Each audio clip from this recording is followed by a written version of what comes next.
The Legend of Zelda Link's Awakening is a pocket-sized adventure through Koholint Island to collect the 8 instruments to wake the Windfish. This was the 4th Zelda game and it took heavy inspiration from A Link to the Past. The original Game Boy title has some hardware limitations that hamper the experience. For example, the lack of buttons requiring constant menuing. The Zelda motifs weren't as originally defined by this point either. However, some regard Link's Awakening as one of the best portable Zelda titles. I wanted to take some time to see how the Switch remake of The Legend of Zelda Link's Awakening compares to its Game Boy counterparts. Which version should you play? How did the game adapt to the times at which it was previously released? Let's take a look.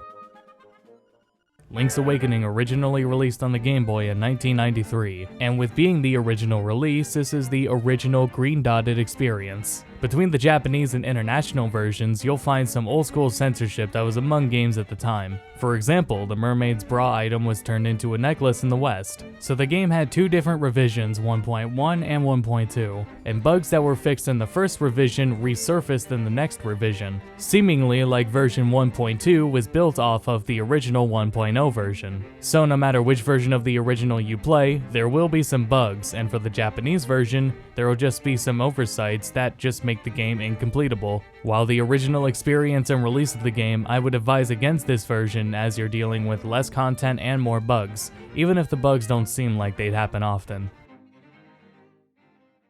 In 1998 came a deluxe version of the game for the Game Boy Color. Now if you were intending to stick to a traditional 2D sprite-based Zelda game, this version might be for you. Unsurprisingly, the Game Boy Color version of the game added color. There also came along the new camera shop.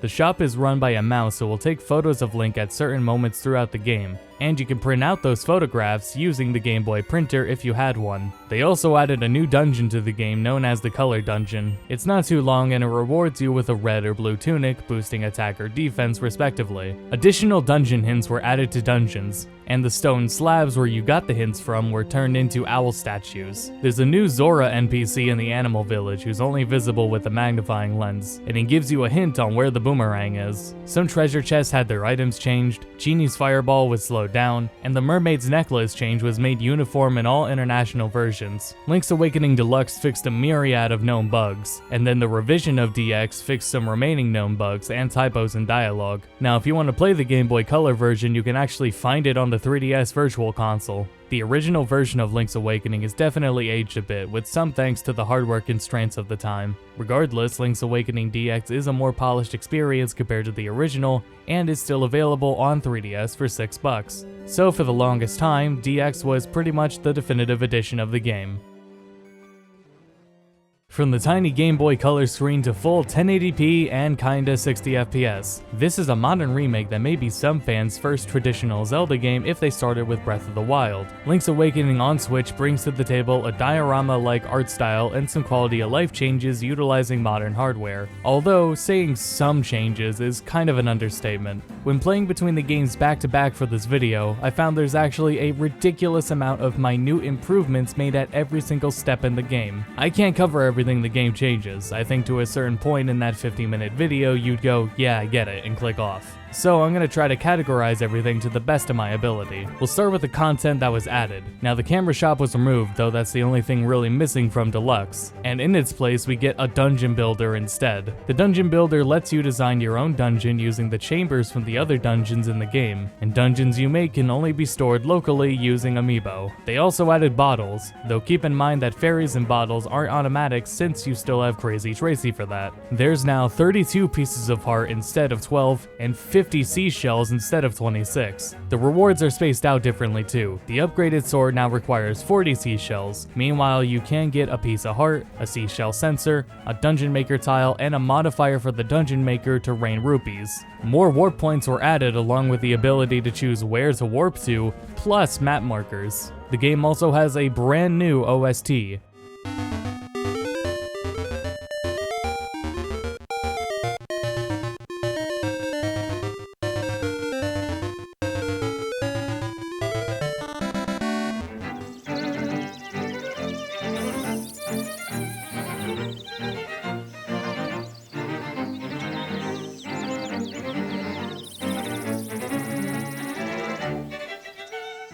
And there's many more modern functions you'd expect, like autosaves. Now for the changes that were made. So, most items don't need to be set to a button anymore. They'll have a dedicated button. This means no more constant menuing and pausing every time you need to change items. Because of this, enemies are now a lot more aggressive and reactive to you because you have a shield at all times now, and that shield can be used more efficiently. And in return for more aggressive enemies, Link's sword covers a wider area. Every dungeon sees changes from enemy and boss pattern readability to conveying what you're supposed to do better. Objectives are made clearer and less cryptic. A whole lot of tedious arbitrary issues in the original were removed, whether it was from limitations or otherwise, resulting in a more polished experience. More things align with more modern Zelda conventions, and then there are some changes to those conventions.